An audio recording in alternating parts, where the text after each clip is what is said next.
നമസ്കാരം കൃഷ്ണാരിമിത്രത്തിലേക്ക് എല്ലാവർക്കും ഒരിക്കൽ കൂടി സ്വാഗതം. സവിതയാണ് കേട്ടോ. ശ്രീകൃഷ്ണ ഗോവിന്ദ ഹരേ മുരാരേ ഹേനാഥ നാരായണ വാസുദേവ. ശ്രീകൃഷ്ണ ഗോവിന്ദ ഹരേ മുരാരേ ഹേനാഥ നാരായണ വാസുദേവ. ശ്രീ ഗുരുവായൂരപ്പ ശരണം ഹരേ. ഇന്നത്തെ സത്സംഗത്തിലേക്ക് എല്ലാവർക്കും ഒരിക്കൽ കൂടി സ്വാഗതം. ഇന്ന് ശ്രീലകത്തെ എന്താ അലങ്കാരം എന്ന് എനിക്കറിയില്ല. ഞാൻ തൊഴുതിട്ടില്ല കേട്ടോ. വൈകുന്നേരം തൊഴുള്ളൂ. ഇന്നലെ എനിക്ക് ഒരുപാട് നേരം വളരെ വിസ്തരിച്ച് തന്നെ തൊഴാൻ പറ്റി. ഗജേന്ദ്രമോക്ഷമായിരുന്നു കേട്ടോ. കുറേ കാലത്തിന് ശേഷമാണ് ഗജേന്ദ്രമോക്ഷമായിട്ട് ഭഗവാനെ കാണാൻ സാധിക്കുന്നത്. എനിക്ക് വലിയ സന്തോഷമായി കണ്ടപ്പോൾ. താമരപ്പൂവൊക്കെ ശരിക്കും താമരപ്പൂവായിട്ട് തന്നെയാണ്. ചന്ദനം കൊണ്ട് താമരപ്പൂവ് ഉണ്ടാക്കിയതൊന്നും അല്ല കേട്ടോ. ശരിക്കും താമരപ്പൂവ് ഭഗവാന്റെ കയ്യിൽ കൊടുത്തിട്ടുണ്ട്. ഞാൻ അത്താഴ പൂജയുടെ സമയത്താണ് തൊഴുതതേ. അപ്പോൾ ആ സമയത്ത് തൊഴുമ്പോൾ എന്താണെന്ന് വെച്ചാൽ അലങ്കാരമാലകളൊക്കെ ഒരു വിധം മാറ്റിയിട്ടുണ്ടായിരിക്കും. വിളക്കിലെ തിരികളൊക്കെ താഴ്ത്തിയിട്ടുണ്ടായിരിക്കും. അപ്പോൾ ഭഗവാന്റെ വിഗ്രഹം ശരിക്കും തെളിഞ്ഞ് കാണാൻ പറ്റും കേട്ടോ. നല്ല തിരക്കാണ്. നന്നായിട്ട് എന്താ പറയുക, ആദ്യമേ ശ്രദ്ധിച്ച് വന്നാലേ കാണാൻ സാധിക്കുള്ളൂ. എന്തായാലും എനിക്ക് കാണാൻ സാധിച്ചു. ശ്രീ ഗുരുവായൂരപ്പൻ്റെ വലിയ വലിയ അനുഗ്രഹം കൊണ്ടാണ്. ഗുരുവായൂരപ്പനോട് അനന്തകോടി നമസ്കാരം പറയുന്നു. അപ്പം കൃഷ്ണപാദമനിശം ഹൃദി ഭാവയാമി. ഹരികൃഷ്ണപാദമനിശം ഹൃദി ഭാവയാമി. ഇന്നലെ വീഡിയോ ഉണ്ടായിരുന്നില്ല. ഞാൻ ഇന്നലെ കുട്ടികളുടെ ഡാൻസ് പ്രോഗ്രാമായിട്ട് സ്കൂളിൽ തന്നെയായിരുന്നു. അപ്പോൾ അതുകൊണ്ട് എനിക്ക് ചെയ്യാൻ പറ്റാഞ്ഞത്. മിനിയാന്നും പ്രോഗ്രാംസ് ഉണ്ടായിരുന്നു. അപ്പോൾ 2 ദിവസമായിട്ട് നടക്കുന്നത് കൊണ്ട് 2 ദിവസം ഓടി നടക്കുമായിരുന്നു. അവരുടെ ഓർണമെൻറ്റ്സ്, ഡ്രസ്സ്, മേക്കപ്പ് എന്നൊക്കെ പറഞ്ഞിട്ട് ഇങ്ങനെ ഡാൻസിലൊക്കെ പങ്കെടുക്കുന്ന കുട്ടികളുടെ അമ്മമാർക്ക് പെട്ടെന്ന് മനസ്സിലാവും കേട്ടോ. അപ്പോൾ ഞങ്ങൾ ചെറിയ കുട്ടികളായിരിക്കുമ്പോൾ ഞങ്ങളെയും കൊണ്ട് അമ്മ പോണ കാര്യങ്ങളൊക്കെ അമ്മ പറയാറുണ്ട്. അപ്പോഴൊക്കെ ഞാൻ വിചാരിച്ചിരുന്നു, ഇതിലൊക്കെ എന്താ ഇത്ര കഷ്ടപ്പാടുള്ളത്? ഞങ്ങളല്ലേ കളിക്കണേ, ഞങ്ങളല്ലേ ഡാൻസ് കളിക്കണേ, അമ്മയ്ക്ക് എന്താ കഷ്ടപ്പാട് എന്നൊക്കെ വിചാരിച്ചിരുന്നു കേട്ടോ. ഞാൻ ക്ലാസിക്കൽ ഡാൻസ് ഒന്നും പഠിച്ചിട്ടില്ല. ഈ കുട്ടികളുടെ കൂടെ ഇങ്ങനെ അന്നത്തെ ഡാൻസ് അറിയാലോ, അത്രയ്ക്കൊന്നും വലിയ കാര്യമായിട്ടുള്ള മത്സരങ്ങളല്ല. ഇന്ന് പക്ഷേ മത്സരങ്ങൾ കനക്കുന്നുണ്ട്. അത് മാത്രമല്ല, അമ്മമാരുടെ ഒരു എന്താ പറയുക, എഫേർട്ടിനെ സമ്മതിക്കണം എന്ന് തോന്നുന്നത് ഒരു അമ്മ ആയതിനു ശേഷമാണ് കേട്ടോ. അവർ സ്റ്റേജിൽ കയറി പെർഫോം ചെയ്യണ വരെ നമ്മുടെ ഉള്ളിലാണ് ആദ്യം ടെൻഷൻ, അയ്യോ എന്തായി തീരുന്നൊക്കെ. അപ്പോൾ അതുകൊണ്ടാണ് എനിക്ക് ഇന്നലെ അത് എത്തിക്കാൻ പറ്റാഞ്ഞത്. അതേപോലെ തന്നെ മിനിയാന്ന് ചോദ്യത്തിന് ഉത്തരം കൊണ്ട് പറഞ്ഞു പോയിട്ട് ഞാൻ പുതിയ ചോദ്യം ചോദിക്കാൻ മറന്നുപോയി. ശരിക്കും മറന്നുപോയതാണ് കേട്ടോ. അപ്പോൾ ഇന്ന് അങ്ങനെ മറക്കണ്ടെന്ന് കരുതി ഞാൻ ഇന്ന് ആദ്യം തന്നെ രാമായണത്തിലെ ചോദ്യം ചോദിക്കാം. അത് വേറൊന്നുമല്ല, രാമൻ്റെ സഹോദരന്മാരെ 3 പേരെക്കുറിച്ച് അറിയാലോ? ഭരതൻ, ലക്ഷ്മണൻ, ശത്രുഘ്നൻ. ഈ 3 പേരും ആരുടെ അവതാരമാണ് എന്നാണ് ചോദിക്കുന്നത്. ആരുടെയൊക്കെ അവതാരമാണ് എന്നാണ് ഇന്നത്തെ ചോദ്യം വരുന്നത് കേട്ടോ. അപ്പോൾ അറിയാവുന്നവരൊക്കെ എന്തായാലും പറയൂ. അറിയാത്തവർ നാളത്തെ വീഡിയോയ്ക്ക് ആയിട്ട് കാത്തിരിക്കൂ. ഇനി രാമായണം കഥ നമ്മൾ പറഞ്ഞു വന്നത് എവിടം വരെയാണെന്ന് വെച്ചാൽ സീതാസ്വയംവരം വരെയാണ്. സീതാസ്വയംവരം കഴിഞ്ഞ് രാമലക്ഷ്മണന്മാരെ അതുപോലെ അവരുടെ വധുമാരെ എല്ലാവരെയും കൊണ്ട് ദശരഥ മഹാരാജാവ് അയോധ്യയിലേക്ക് തിരിച്ചുപോയി എന്നൊക്കെയാണ് ഞാൻ പറഞ്ഞിട്ടുണ്ടായിരുന്നത്. പക്ഷേ ആ അയോധ്യയിലേക്ക് പോകുന്നതിന് മുൻപായിട്ടൊരു വലിയ ഭാഗം വിട്ടുപോയിട്ടാണ് ഞാൻ മുന്നോട്ട് പോയത്. അത് വേറൊന്നുമല്ല, പരശുരാമൻ അന്വേഷിച്ച് വരുന്നുണ്ട് രാമനെ. ആരാണ് ശിവധനുസ് ഒടിച്ച് കളഞ്ഞത് എന്നറിയാനായിട്ട് വളരെയധികം കോപാകുലനായിട്ടാണ് പരശുരാമൻ വരുന്നത്. ഞാനല്ലാതെ ഉണ്ടോ ഉലകിൽ വേറെ രാമൻ എന്നൊക്കെ ചോദിച്ചിട്ട് അദ്ദേഹം വരുന്നത് കേട്ടോ. ആരാണ് എന്ന് ചോദിച്ചപ്പോൾ ഞാൻ രാമനാണ് എന്ന് പറയുമ്പോൾ ഞാനല്ലാതെ വേറെ രാമനോ എന്നുള്ള ഭാവത്തിലാണ് അദ്ദേഹം വന്നത്. പിന്നീട് അദ്ദേഹം ഭഗവാന്റെ തന്നെ അവതാരമാണ് എന്ന് മനസ്സിലാക്കിയ പരശുരാമൻ തീർച്ചയായിട്ടും അദ്ദേഹത്തിനെ സ്തുതിച്ച് നമസ്കരിച്ചുകൊണ്ടാണ് തിരിച്ചു പോകുന്നത് എന്ന ഭാഗം ഞാൻ പറയാൻ വിട്ടുപോയി. എനിക്കിങ്ങനെ പറയാനേ അത് അറിയുള്ളൂ കേട്ടോ. ഓടിച്ചു പോവുകയാണ്, എനിക്ക് അത്രയൊക്കെ അതിലറിയുള്ളൂ. അതിനുശേഷം ഏതാണ്ട് 12 വർഷക്കാലമാണ് അത്ര അയോധ്യാപുരിയിലെ ഈ 4 ദമ്പതിമാരും വളരെ ലോലുപതയോടുകൂടി രാജകീയമായ എല്ലാ പ്രൗഢികളോടും കൂടി ജീവിച്ചിരുന്നത്. അയോധ്യ നിവാസികളുടെയും ഏറ്റവും നല്ല കാലം ആ 12 വർഷം തന്നെയായിരുന്നു. ആ 12 വർഷത്തിന് ശേഷമാണ് പെട്ടെന്ന്, ഇത് ആനന്ദരാമായണത്തിലുള്ളതാണ് എന്ന് പറഞ്ഞ അജയേട്ടൻ്റെ അമ്മ എനിക്കിന്ന് പറഞ്ഞു തന്ന കഥയാണ് കേട്ടോ. ദശരഥ മഹാരാജാവ് ഒരു ദിവസം സ്വപ്നം കാണാനിടയായിത്രേ. എന്താണ് സ്വപ്നം കണ്ടതെങ്കിൽ ദുർനിമിത്തങ്ങളാണ് അദ്ദേഹം സ്വപ്നം കണ്ടത്. അപ്പോൾ ആ നിമിത്തങ്ങളെല്ലാം ചേർത്ത് വസിഷ്ഠ ഗുരുവിനോട് അദ്ദേഹം ചോദിച്ചു, എന്തുകൊണ്ടായിരിക്കും ഇങ്ങനെ ഒരു സ്വപ്നം കണ്ടത് എന്ന്. അപ്പോൾ അതിന് മറുപടിയായിട്ട് അദ്ദേഹം പറഞ്ഞു, രാജാവിന് നാശം സംഭവിക്കും എന്നാണ് ഈ സ്വപ്നത്തിൻ്റെ അർത്ഥം എന്ന് പറഞ്ഞു അത്രേ. രാജാവിന് നാശം സംഭവിക്കും. അപ്പോൾ രാജാവിനാണോ, അതായത് എനിക്കാണോ അതോ രാജാവ് എന്ന പദവിയിൽ ഇരിക്കുന്നവർക്കാണോ നാശം സംഭവിക്കുന്നത് എന്ന് ചോദിച്ചപ്പോൾ പറഞ്ഞു അത്രേ, അങ്ങേക്കല്ല, രാജാവ് എന്ന പദവിയിലിരിക്കുന്ന ആരാണോ അവർക്കാണ് നാശം സംഭവിക്കുകയെന്ന്. ഇത് കേട്ടപ്പോൾ ദശരഥ മഹാരാജാവിന് തോന്നിയത്രേ, രാമൻ സാക്ഷാൽ ഈശ്വരനാണ്. അത് അദ്ദേഹത്തിന് അറിയാം. ഈശ്വരന് ഒരിക്കലും നാശം സംഭവിക്കില്ല. അതുകൊണ്ട് തന്നെ രാമനെ അടുത്ത ദിവസം തന്നെ പട്ടാഭിഷേകത്തിനായിട്ടുള്ള ഒരുക്കങ്ങൾ പൂർത്തിയാക്കണം എന്ന്. അങ്ങനെ ശ്രീരാമൻ്റെ പട്ടാഭിഷേകമാണ്, അല്ലെങ്കിൽ രാമനെ രാജാവായി വാഴിക്കാൻ പോവുകയാണ് എന്നറിഞ്ഞ നിമിഷത്തിൽ അയോധ്യ നിവാസികളൊക്കെ ഒരുപാട് സന്തോഷത്തിലായിത്രേ. ദശരഥ മഹാരാജാവ് ഇങ്ങനെയൊരു തീരുമാനം എടുക്കാനുണ്ടായ കാരണമാണ് കേട്ടോ ആനന്ദരാമായണത്തിൽ പറഞ്ഞു എന്ന് പറഞ്ഞിട്ട് എനിക്ക് അജയേട്ടൻ്റെ അമ്മ പറഞ്ഞു തന്നത്. അപ്പോൾ എന്തായാലും ആ ഒരുക്കങ്ങളെല്ലാം പൂർത്തീകരിച്ച് നാളെ ശ്രീരാമൻ രാജാവാകും എന്ന ആ ഒരു സമയത്ത് രാമനും ലക്ഷ്മണനും എങ്ങനെയാണോ എപ്പോഴും ഒന്നിച്ചുണ്ടാവുക, അതുപോലെ ഭരതനും ശത്രുഘ്നനും എപ്പോഴും ഒന്നിച്ചാണ് അത്രയും ഉണ്ടാവുക. ഈ ഭരതനും ശത്രുഘ്നനും കൂടി കൈകേയി മഹാരാജാവിനെ കാണാൻ, അതായത് കൈകേയിയുടെ അച്ഛനെ കാണാനായിട്ട് അവിടേക്ക് വിളിപ്പിച്ചതുകൊണ്ട് അങ്ങോട്ട് പോയിരിക്കുകയായിരുന്നു, കൈകേയി രാജ്യത്തേക്ക് പോയിരിക്കുകയായിരുന്നു. അവിടെ മറ്റൊരു അനന്തരാവകാശി ഇല്ലാത്തത് കൊണ്ട് തന്നെ കൈകേയിയുടെ പുത്രനായ ഭരതനെ അവിടുത്തെ രാജാവാക്കണം എന്നൊക്കെയുള്ള ആഗ്രഹം കൊണ്ടാണ് അത്രയും മുത്തശ്ശനായിട്ടുള്ള അദ്ദേഹം അങ്ങോട്ട് വിളിപ്പിച്ചത്. ആ സമയത്താണ് കൈകേയിക്ക് മന്ധര എന്ന ഒരു ദുർബുദ്ധിയുടെ ഉപദേശപ്രകാരം ശ്രീരാമനെ 14 വർഷത്തേക്ക് കാട്ടിലേക്ക് അയക്കാനുള്ള ഒരു തീരുമാനത്തിലേക്ക് എത്തേണ്ടി വന്നത്. അതിനെക്കുറിച്ചൊക്കെ ഞാൻ കുറച്ച് ദിവസം മുമ്പ് പറഞ്ഞതാണ് കേട്ടോ, അതാണ് ഇങ്ങനെ ഓടിച്ച് പറഞ്ഞു പോണേ. അപ്പോൾ എന്തായാലും അതോടെ അയോധ്യ നിവാസികൾക്ക് എല്ലാവർക്കും സങ്കടമായി എന്നും രാമൻ ഇങ്ങനെ ഒരു തീരുമാനം എടുത്തു എന്നും എല്ലാവരും രാമനെ അനുകൂലിച്ചില്ല എന്ന് പറയുന്നുണ്ട്. എന്നാൽ കൗസല്യയും സുമിത്രയും വളരെ സംയമനത്തോടുകൂടി, ഊർമിളയും വളരെ സംയമനത്തോടുകൂടി സമീപിച്ച് അവരുടെ തീരുമാനത്തെ അംഗീകരിച്ചുകൊണ്ട് അവർ വനവാസത്തിന് പിറ്റേ ദിവസം രാവിലെ യാത്രയാവുകയും ശ്രീരാമൻ വനവാസത്തിന് പോയി എന്നറിഞ്ഞ തിരിച്ചെത്തിയ ഭരതൻ ഒരുപാട് ശകാര വാക്കുകൾ കൊണ്ട് കൈകേയിയുടെ മനസ്സിനെ മുറിപ്പെടുത്തുന്നുണ്ട്, മന്ധരയെ ഒരുപാട് ശകാരിക്കുന്നുണ്ട്. ആ സമയത്ത് ശത്രുഘ്നനാണെങ്കിലും മന്ധരയെ ദേഹോപദ്രവം വരെ ഏൽപ്പിച്ചു എന്നും പറയുന്നു. മന്ധരയെ ദേഹോപദ്രവം ഏൽപ്പിച്ചിട്ട് ശത്രുഘ്നനോട് നിർത്താൻ ഭരതൻ പറയേണ്ടി വന്നു അത്രയധികം ദേഹോപദ്രവം വരെ ഏൽപ്പിച്ചു. അപ്പോൾ ഒന്ന് ആലോചിച്ച് നോക്കൂ, എത്ര കണ്ട് ബോണ്ടുണ്ട് അല്ലേ ആ സഹോദരന്മാർ തമ്മിൽ, എത്ര ഇഷ്ടമുണ്ട് അല്ലേ ഏട്ടാനിയന്മാർ തമ്മിൽ. അത്ര ഇഷ്ടമുള്ളത് കൊണ്ടല്ലേ, അല്ലെങ്കിൽ എനിക്ക് രാജ്യം കിട്ടിയെന്ന് അദ്ദേഹം ഒരു തവണ പോലും ചിന്തിച്ചിട്ടില്ല.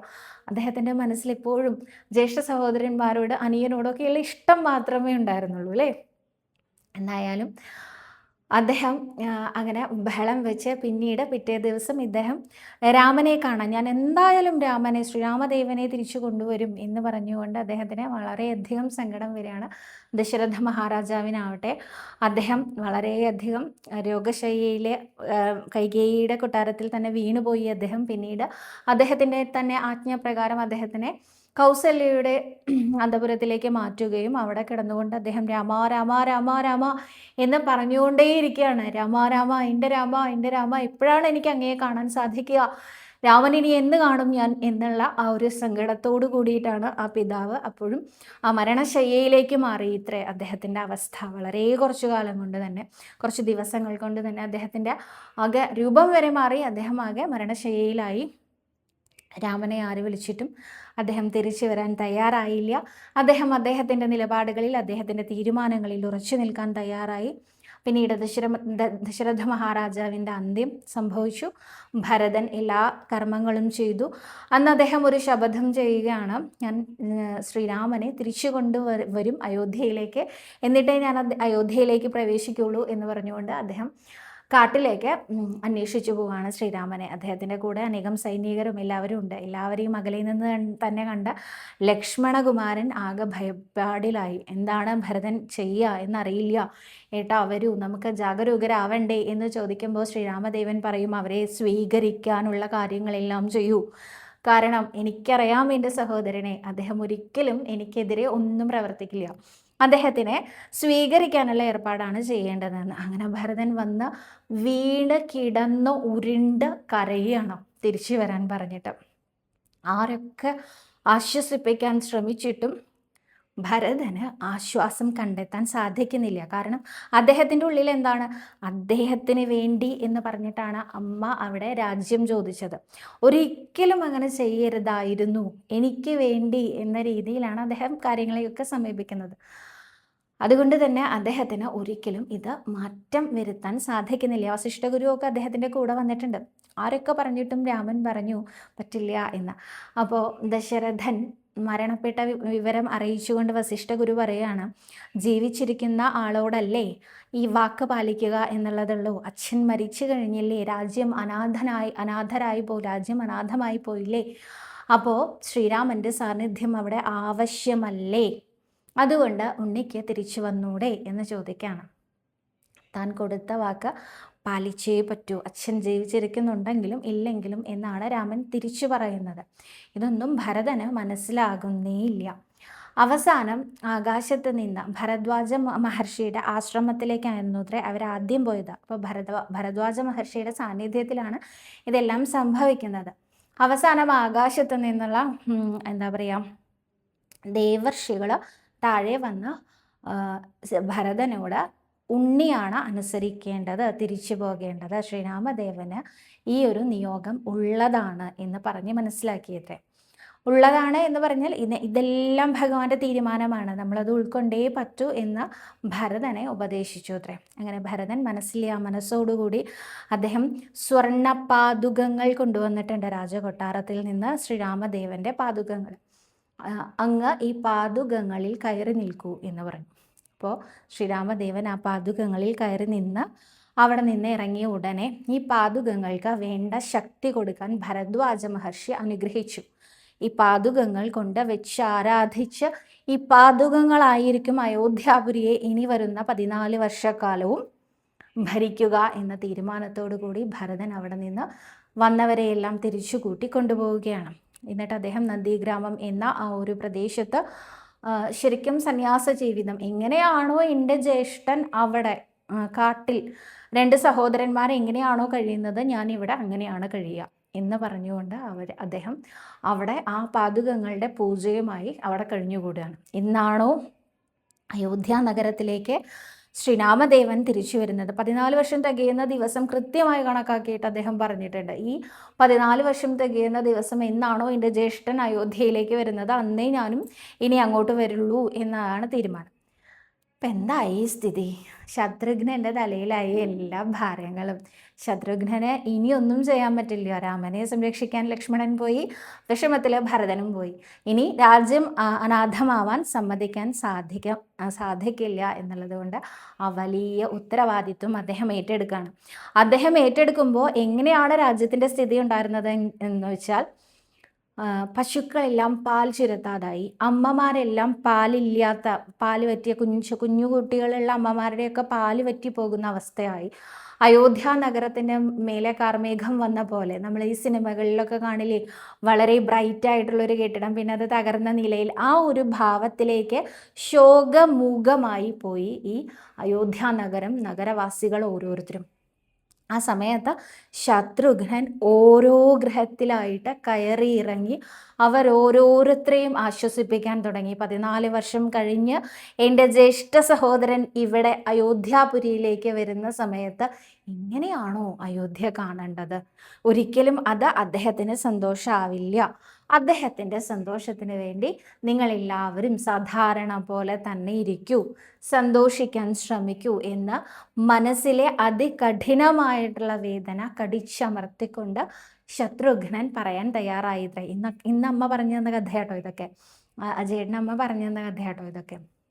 അപ്പോൾ ശരിക്കും എന്താ പറയുക, ഓരോ ഗൃഹത്തിലും പോയി ഒരു രാജാവ് എന്ന നിലയിൽ മാത്രമല്ല, ഒരു സാധാരണ ഒരു പൗരൻ എന്ന നിലയിൽ, ഒരു സഹോദരൻ എന്ന നിലയിൽ, ഒരു മകൻ എന്ന നിലയിൽ എല്ലാം ശത്രുഘ്നൻ കയറി ഇറങ്ങാത്ത ഒരു വീട് പോലും അയോധ്യയിൽ ഉണ്ടായിരുന്നില്ല അത്രേ.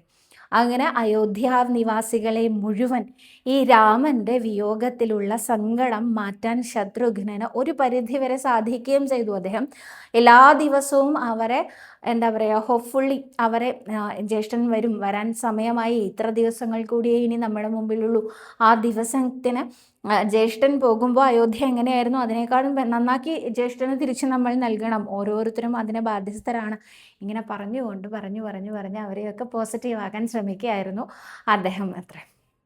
അപ്പോൾ ആ സമയത്ത് ഭരദ്വാജ മഹർഷിയുടെ ആശ്രമത്തിൽ നിന്നും അവർ പിന്നെയും പോയി അങ്ങനെ അവർ വാൽമീകി മഹർഷിയുടെ ആശ്രമത്തിലെത്തി. അതിനുശേഷം അങ്ങനെ അവരിങ്ങനെ യാത്ര ചെയ്തുകൊണ്ടിരിക്കുകയാണ്. അവസാനം അദ്ദേഹം പഞ്ചവടിയിലേക്ക് പോകാൻ തീരുമാനിച്ചു. കാരണം ഓരോരുത്തരായിട്ട് അയോധ്യ നിവാസികൾ ഓരോരുത്തരായിട്ട് ഈ കാട്ടിലേക്ക് വന്ന് ശ്രീരാമനെ കാണുക എന്ന അവസ്ഥ ബുദ്ധിമുട്ടുണ്ടാക്കും. ആർക്ക്? പ്രജകൾക്ക്. ശ്രീരാമനല്ല കേട്ടോ.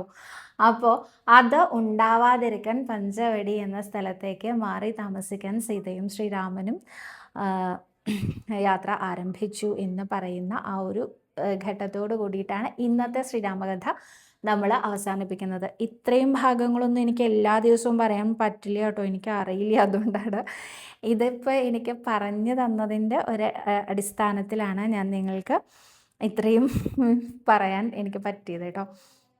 അപ്പോൾ നമുക്ക് ഇന്നത്തെ ചോദ്യങ്ങൾ നോക്കാം അല്ലേ. ഇനി ഒരു കഥയും കൂടി ഇന്നത്തെ ചോദ്യത്തിൽ വരും കേട്ടോ, ഞാനത് എടുത്തു വെച്ചിട്ടുണ്ട്.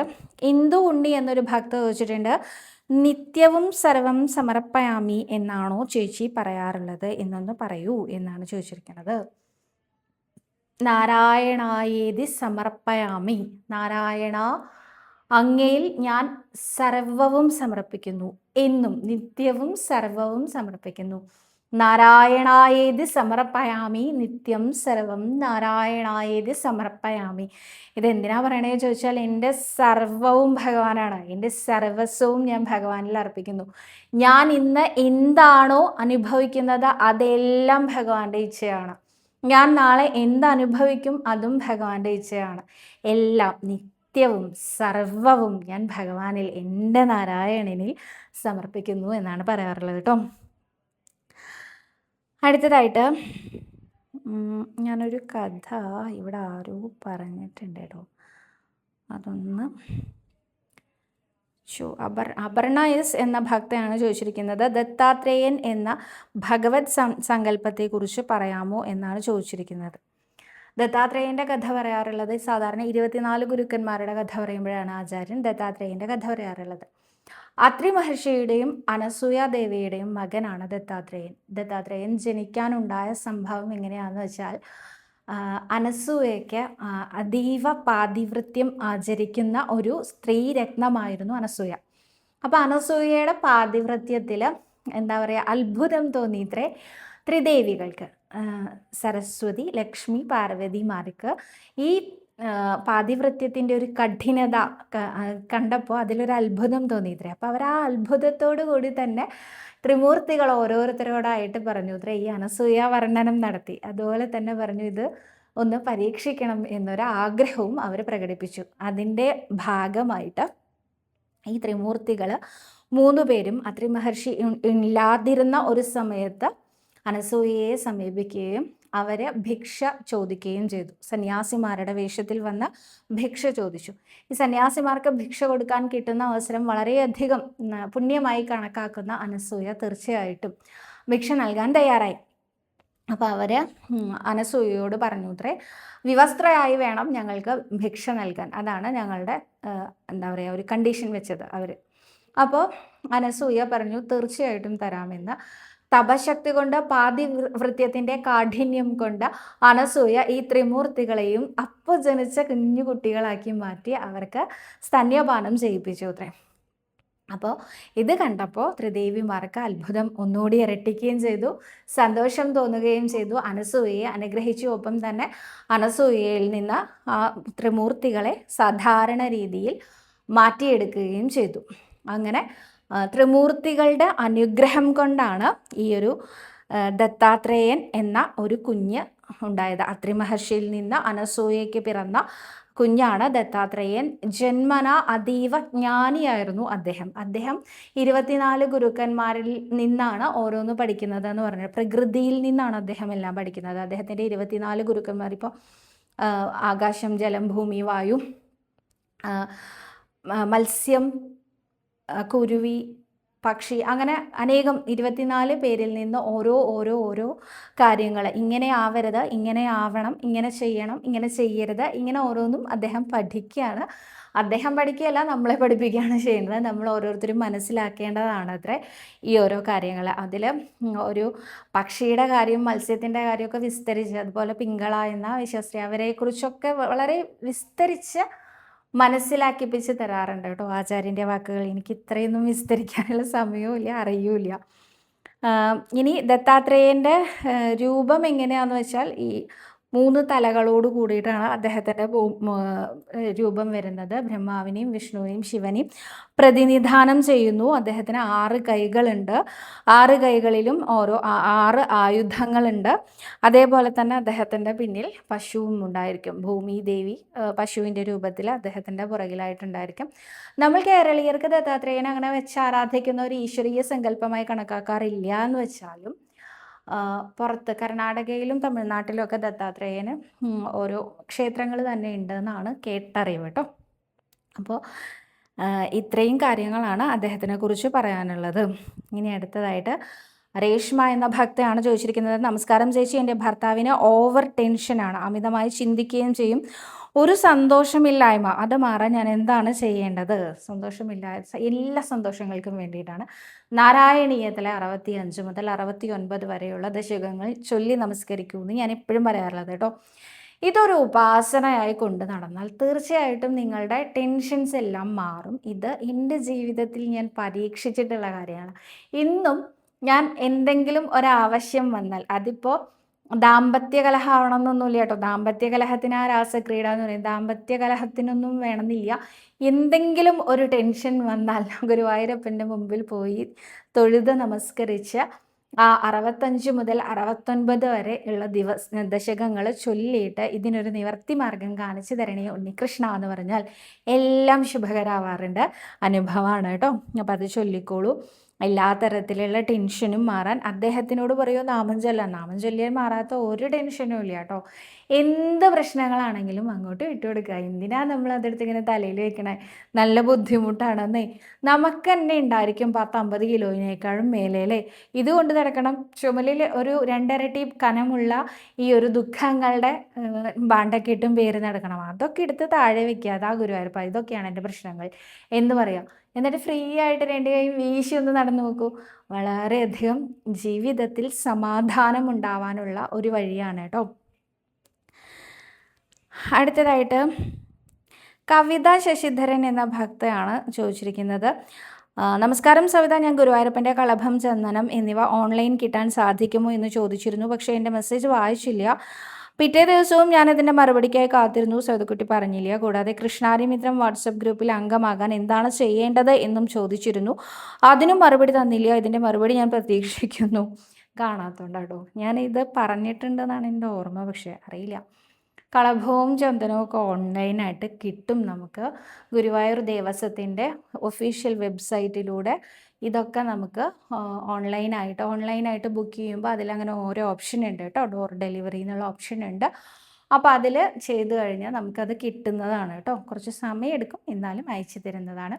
ഇത് പറഞ്ഞപ്പോഴാണ് വെർച്വൽ ക്യൂ സംവിധാനത്തിനെ കുറിച്ച് ഇപ്പോൾ കഴിഞ്ഞ ദിവസം എല്ലാ യൂട്യൂബേഴ്സും പറഞ്ഞു നിങ്ങളെല്ലാവരും അറിഞ്ഞിട്ടുണ്ടാവും. ഇനി ഞാനിത് ആവർത്തിക്കേണ്ട കാര്യമൊന്നുമില്ല, എന്നാലും പറയാണ്. ഓഗസ്റ്റ് 4-ാം തീയതി തൊട്ട് 2 ദിവസം വ്യാഴാഴ്ചയും ചൊവ്വാഴ്ചയും വ്യാഴാഴ്ചയും ഗുരുവായൂർ അമ്പലത്തിൽ ഫ്രീ ദർശൻ ഓൺലൈനായിട്ട് ബുക്ക് ചെയ്യാൻ പറ്റും. നമുക്ക് ഏത് ടൈം സ്ലോട്ടാണ് വേണ്ടത് ആ ടൈം സ്ലോട്ടിലേക്ക് നമ്മളുടെ ആധാർ കാർഡ് കൊടുത്തുകൊണ്ട്, നമുക്ക് ആധാറിൻ്റെ നമ്പറൊക്കെ കൊടുത്തുകൊണ്ട് നമുക്ക് ബുക്ക് ചെയ്യാവുന്നതാണ്. ബുക്ക് ചെയ്താൽ നമുക്കതിന്ന് ബുക്ക്ഡ് ആയാൽ അതിൻ്റെ എന്താ പറയുക, പ്രിൻ്റ് ഔട്ട് എടുത്ത് കയ്യിൽ വെച്ച് കഴിഞ്ഞാൽ ആ ടൈമിൽ വന്നാൽ നമുക്ക് ആ ഫ്രീ ദർശനത്തിലൂടെ അകത്ത് കയറി തൊഴാൻ സാധിക്കുന്നതാണ് കേട്ടോ. ഇത് ഒരു സ്ലോട്ടിൽ 6 പേർക്ക്, അങ്ങനെ 1 മണിക്കൂറിൽ 300 പേർക്ക്, അങ്ങനെയാണ് അന്നത്തെ ദിവസത്തെ ദർശനം ഉണ്ടാവുക. ഇതിനിപ്പോൾ എങ്ങനെയാണ് പ്രാക്ടിക്കലാക്കേണ്ടത് എന്നുള്ളത് അറിയില്ല. ഞാനൊരു കാര്യം പറയട്ടെ. ഞാൻ ഇത് പറയുമ്പോൾ നിങ്ങൾ ഓരോരുത്തരും വിചാരിക്കും ഞാൻ ഗുരുവായൂർ ദേവസ്ഥനെ അനുകൂലിച്ച് സംസാരിക്കുകയാണ്. അങ്ങനെയല്ല. നമ്മൾ മനസ്സിലാക്കാതെ പോകുന്ന ഒരു കാര്യമുണ്ടല്ലോ. ഗുരുവായൂർ ഒരു ദിവസം 10,000-കണക്കിന് ആൾക്കാരാട്ടോ വരുന്നത്. ഒന്നിലോ എല്ലാവർക്കും വെർച്വൽ ക്യൂ വഴി മാത്രം ബുക്ക് ചെയ്തിട്ടേ കടക്കാൻ പറ്റുള്ളൂ എന്നാക്കണം. അങ്ങനെയാണെങ്കിൽ ആ സമയത്ത് വരുന്ന എല്ലാവർക്കും കടക്കാം. ഇത് ഓൾറെഡി അവിടെ കുറേ പേര് വരിയിൽ നിൽക്കുന്നുണ്ടാവും കേട്ടോ. ആ വരിയിൽ നിൽക്കണ എല്ലാവരെയും കടത്തി വിടണം. നമ്മൾ ഈ ഫ്രീ ദർശൻ ബുക്ക് ചെയ്ത് വരുന്ന നമ്മളെല്ലാവരെയും കടത്തി വിടണം. നെയ്വിളക്ക് ഷീട്ടാക്കി പെട്ടെന്ന് തൊഴുതു പോകണം എന്നുള്ള ആൾക്കാരെയൊക്കെ കടത്തണം. പിന്നെ എൻ്റെ പോലെ ശുഷ്കിച്ച ഭക്തിയുള്ള സ്റ്റാഫിൻ്റെ ആൾക്കാരാന്ന് പറഞ്ഞ ഇടയിൽ കൂടെ കുത്തിത്തിരികെ കയറുന്ന ആൾക്കാരെയും കടത്തി വിടണം. എല്ലാവരെയും കൂടി കടത്തി വിടാൻ എവിടെയാ സമയം ഉണ്ടാവുക എന്നുള്ളൊരു ചോദ്യം എൻ്റെ മനസ്സിൽ വന്നതാട്ടോ. എൻ്റെ മാത്രം തോന്നലായിരിക്കും ചിലപ്പോൾ. ഞാൻ ഈ പറയണത് തെറ്റാന്ന് തോന്നണ അനേകം ആൾക്കാരുണ്ടാവും. അവരെന്നെ വന്ന് ചീത്തയൊന്നും വിളിക്കരുത് കേട്ടോ. പക്ഷെ ഞാനിരുന്നിങ്ങനെ ആലോചിച്ചപ്പോൾ എനിക്ക് തോന്നുകയാണ്, ഇതിനെല്ലാത്തിനും കൂടിയുള്ള സമയം ഉണ്ടാവുമോ എൻ്റെ ഉണ്ണികൃഷ്ണന് എന്ന് ഒരു തോന്നൽ വരികയാണ്. നമുക്കെല്ലാവർക്കും 24 മണിക്കൂറാണല്ലോ ഭഗവാൻ കണക്കാക്കി വെച്ചിരിക്കണേ. ഇതിൽ തന്നെ ക്ഷേത്രം തുറന്നിരിക്കുന്ന സമയമാണല്ലോ വേണ്ടത്. ഈ ക്ഷേത്രം തുറന്നിരിക്കുന്ന സമയത്ത് ഇവിടെ ഓൾറെഡി പെട്ടെന്ന് ഇതൊന്നും അറിയാത്ത ആൾക്കാരുണ്ടാവുമല്ലോ. അവർ വെർച്വൽ ക്യൂ ഒന്നും ബുക്ക് ചെയ്യാതെ നേരിട്ട് വന്ന് തൊഴാനായിട്ട് കാത്തു കെട്ടി കിടക്കുന്ന ആൾക്കാരുണ്ടായിരിക്കും. അവരോടൊക്കെ അവിടെ നിൽക്കുമെന്ന് പറഞ്ഞിട്ട് ഈ ഫ്രീ ദർശൻ ബുക്ക് ചെയ്ത ആൾക്കാരെയൊക്കെ വിടുമ്പോൾ അവർ പിന്നെയും നേരം വൈകും. ആയിക്കോട്ടെ, നേരം വൈകിയാലും അവർക്ക് കാണാൻ പറ്റിയാൽ മതി. പക്ഷെ അതിനെവിടെ സമയമുള്ളത് അതറിയില്ല കേട്ടോ. കാരണം എന്താ വെച്ചാൽ ദേവസ്വത്തിൽ നിന്ന് ഇങ്ങനെ ഒരു അനൗൺസ്മെൻറ്റ് വന്നില്ല. അന്നേ ദിവസം ഓൺലൈനായിട്ട് ബുക്ക് ചെയ്ത ആൾക്കാർക്ക് മാത്രമേ ദർശനം ഉണ്ടാവുള്ളൂ അങ്ങനെ പറഞ്ഞിട്ടില്ല. പിന്നെ സാധാരണ ക്ഷേത്രങ്ങളെ പോലെ എല്ലാ സമയത്തും തുറന്നിരിക്കുകയല്ല ഉണ്ണികൃഷ്ണൻ. ഇടയ്ക്കിടയ്ക്ക് അടയ്ക്കലും ഉണ്ടെന്നേ. അപ്പോൾ ഈ അടയ്ക്കലും തുറക്കലും എല്ലാം കൂടി എല്ലാത്തിനും കൂടിയുള്ള സമയം ഉണ്ണികൃഷ്ണൻ തന്നെ മാനേജ് ചെയ്യട്ടെ അല്ലേ, അല്ലാതെ നമ്മളെന്താ പറയുക. അപ്പോൾ ആ ഒരു കാര്യവും കൂടി നിങ്ങളെല്ലാവരിലേക്കും എത്തിക്കുന്നു കേട്ടോ. അടുത്തതായിട്ട് അയം ദേവൻ എന്നാണ് കാണുന്നത്. ഓരോ പ്രശ്നം വന്നുകൊണ്ടിരിക്കുകയാണല്ലോ. എനിക്കറിയില്ല, വീട്ടിലും സമാധാനമില്ല, സാമ്പത്തിക പ്രശ്നം, അങ്ങനെ ഗുരുവായൂരപ്പൻ കൂടെ ഉണ്ട്, എന്നാലും ഒന്നും അങ്ങോട്ട് ശരിയാവണില്ല. എന്താ ചെയ്യേണ്ടേ? ഞാനൊരു ബ്യൂട്ടീഷ്യനാണ്, കൂടെ സ്റ്റിച്ചിങ്ങും ഉണ്ട്, ഒന്നും അങ്ങോട്ട് വർക്കാവണില്ലല്ലോ, ഞാൻ എന്താ ചെയ്യേണ്ടതെന്ന്. എല്ലാം വർക്കാവും. ഒട്ടും പരിഭ്രമിക്കാണ്ട് ഉണ്ണികൃഷ്ണനോട് അങ്ങോട്ട് പറയുക, അത്രന്നെ വേണ്ടു. നമ്മൾ ഇടയ്ക്ക് വല്ലാതെ താഴ്ന്നു പോയെന്ന് തോന്നും, തോൽപ്പിക്കപ്പെട്ടു പോയില്ലോ എന്ന് തോന്നും, അല്ലെങ്കിൽ തോറ്റുപോയില്ലോ തോന്നും. അതല്ലെങ്കിൽ ഇനി എങ്ങനെയാണ് ഞാൻ മുന്നോട്ട് പോകാൻ തോന്നും. ഞാൻ ഒരിടയ്ക്ക് ഗുരുവായൂരപ്പനോട് ചോദിക്കാത്ത ദിവസമില്ല, ഗുരുവായൂരപ്പ ഇനി എന്താ ഞാൻ ചെയ്യുക എന്ന്. ഇനി എന്താ ഞാൻ ചെയ്യുക എന്നുള്ളതിന് എനിക്കൊരു ഉത്തരം ഇല്ലാത്തതുകൊണ്ട് തന്നെയായിരുന്നു ആ ചോദ്യം ഞാൻ ചോദിച്ചുകൊണ്ടേ ഇരുന്നിരുന്നത്. ഇപ്പം എന്നെക്കൊണ്ട് ഗുരുവായൂരപ്പനെ അങ്ങനെ ചോദിപ്പിക്കാറില്ല. ഇനി എന്താ ചെയ്യുക എന്നുള്ളത് ഭഗവാൻ അപ്പം തന്നെ തീരുമാനിച്ച് വെച്ചിട്ടുണ്ടാവും. അപ്പോൾ നമ്മളിങ്ങനെ വിളിക്കേ വേണ്ടു, ഉണ്ണികൃഷ്ണൻ ഇങ്ങനെ റെഡിയായി നിൽക്കുകയാണെന്നേ. അപ്പോൾ നിങ്ങളിപ്പോൾ ആലോചിച്ച് നോക്കൂ, ഇപ്പോൾ ഒരു എന്താ പറയുക, ഒരു വാഴയുടെ ചോട്ടിൽ വരണ്ടുണങ്ങി കിടക്കുകയാണ്, തൊട്ടപ്പുറത്ത് നല്ലോണം വെള്ളമുണ്ട്. അപ്പം നമ്മൾ എന്താ ചെയ്യേണ്ടത്? അവിടേക്ക് ഒരു പാത്ത് കൊടുക്കണം അല്ലേ. ആ പാത്ത് കൊടുത്തു കഴിഞ്ഞാൽ അതിലൂടെ ഇങ്ങനെ വെള്ളം വന്ന് നിറയും. അപ്പോൾ വാഴ വളരെയധികം എന്താ പറയുക, ഫലഭൂയിഷ്ഠമായി വളരും അല്ലേ. വാഴ എന്നില്ല, എന്തെങ്കിലും ഒരു ചെടി. ഇതേമാതിരി തന്നെയാണ് നമുക്ക് എന്തോ ഒരു തടസ്സം അവിടെ നിൽക്കുന്നുണ്ട്. അപ്പോൾ ആ തടസ്സം ഇങ്ങോട്ട് മാറ്റി ആ ബണ്ടിൽ ഇങ്ങോട്ട് പൊട്ടിച്ചാൽ അവിടെ നിന്ന് ഇങ്ങനെ വന്നുകൊണ്ടിരിക്കും. എന്താ? അനുഗ്രഹ വർഷം. അപ്പോൾ ആ അനുഗ്രഹ വർഷം വരാൻ ഈ ബണ്ടിൽ എങ്ങനെയാണ് പൊട്ടിക്കുക? നമ്മുടെ കയ്യിൽ ആയുധമൊന്നുമില്ല, കൈക്കോട്ടൊന്നുമില്ല വിചാരിക്കുക. നമ്മളുടെ ആയുധമാണ് നാരായണനാമം. നമ്മൾ ആ നാരായണനാമം ചൊല്ലിക്കൊണ്ടേയിരിക്കുക. എന്തിനാ ചൊല്ലണേ? അങ്ങനെയൊന്നുമില്ല. നാരായണ നാരായണ നാരായണ നാരായണ നാരായണ നാരായണ നാരായണ നാരായണ നാരായണ നാരായണ നാരായണ നാരായണ. നേർവഴി കാണിക്കണേ ഉണ്ണികൃഷ്ണ എന്ന് ഇടയ്ക്ക് പറയാം. വീണ്ടും നാമം ജപിക്കുക, നാരായണ നാരായണ നാരായണ നാരായണ നാരായണ നാരായണ നാരായണ നാരായണ നാരായണ നാരായണ നാരായണ ചൊല്ലിക്കൊണ്ടേ ഇരുന്നാൽ നാരായണൻ ചോദിക്കും, നിനക്ക് എന്താ വേണ്ടത് എന്ന്. ആ ഒരു ചോദ്യത്തിനായിട്ട് കാത്തിരുന്നോളൂ. അനുഗ്രഹവർഷം നാരായണൻ എല്ലാവരിലും ചൊരിയട്ടെ. തീർച്ചയായിട്ടും എല്ലാം ഭഗവാൻ നേരേക്ക് തരും. നാരായണായേതി സമർപ്പയാമി നിത്യം സർവം, നാരായണായേതി സമർപ്പയാമി നിത്യം സർവം. ഇത് പറഞ്ഞോളൂ. അപ്പം ഇന്ന് അത്രയും ചോദ്യങ്ങളെ ഞാൻ എടുത്തിട്ടുള്ളൂ. കൂടുതൽ ചോദ്യങ്ങളും കൂടുതൽ ഉത്തരങ്ങളും ഒക്കെ ആയിട്ട് അടുത്ത ദിവസത്തെ വീഡിയോയിൽ കാണാമെന്ന് വിചാരിക്കുന്നു. സർവ്വരോഗവിനാശന, സർവ്വപാപവിനാശന, സർവദുഃഖവിനാശന, സർവസൗഖ്യപ്രദായക ശ്രീ ഗുരുവായൂരപ്പ ശരണം. ഹരേ ത്വൽ പ്രസാദായ ഭൂയാൽ. ശ്രീ ഗുരുവായൂരപ്പ ത്വൽ പ്രസാദായ ഭൂയാൽ. ഹരേ ഗുരുവായൂരപ്പ ശരണം. ഹരേ